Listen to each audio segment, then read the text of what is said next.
See on Eestis esimene spetsiaalselt elanikelt kogutud toidujäätmete käitlemiseks. See tuuakse siia tehasesse. Siin tehases kallab auto selle siis vastuvõtupunkrisse.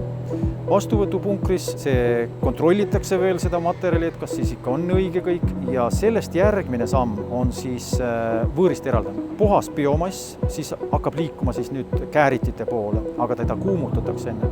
Ja kui ta on kuumutatud, natuke maha jahutatud, siis läheb biomass käärititesse. Meil tehases on kaheetapiline kääritus, algab siis esimeses etapis on ta siis suurtes reaktorites, circa 20 päeva.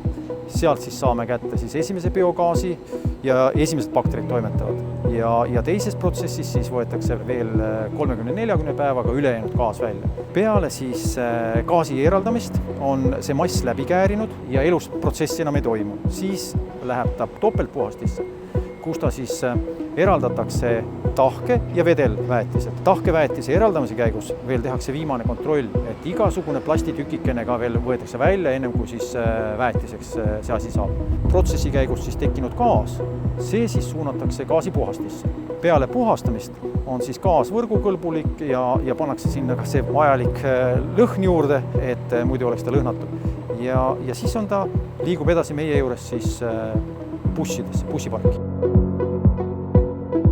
Täna ongi meie tehase gaas viiakse siis kas Lasnamäele või Kadakateele linnaliini busside jaoks, tangitakse need bussid ja bussid igapäevaselt siis sõidavad selle gaasi.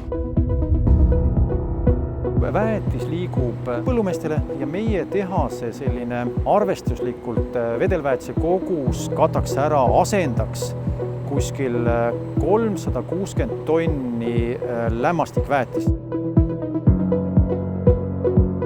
Meie oleme siis see ettevõte siin ahelas, mis paneb selle kütuse bussipaaki ja need tanklad siis on võimelised tankima kahte kütust. Üks on siis biometaan ja teine on siis maast tulev maagaas ja meie eesmärk siis täna on siin suurendada biometaani osakaalu, mis võiks päädida sellega, et 100% Tallinna bussidest sõidab biometaani peal. Ja siin annab siis täna oma panusega EKT Ecobio Maardust, kelle jäätmekäitlus ja biometaani jaam siis valmistab meile kütust, mida bussidesse tankida.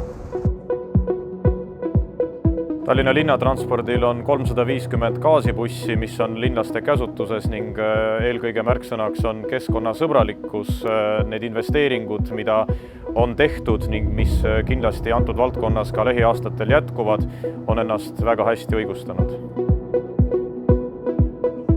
Gaasibussid võimaldavad kindlasti meie personalil väga hästi oma tööd teha ning ka reisijad on väga palju kiidu ja tänuavaldusi meie poole teele läkitanud.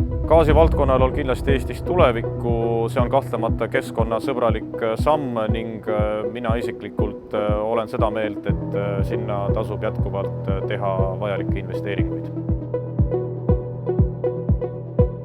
Julgustakski siinkohal kõiki inimesi koguma siis biojäätmeid, mis annabki meile tegelikult siis vajaliku toorme biometaani tootmiseks.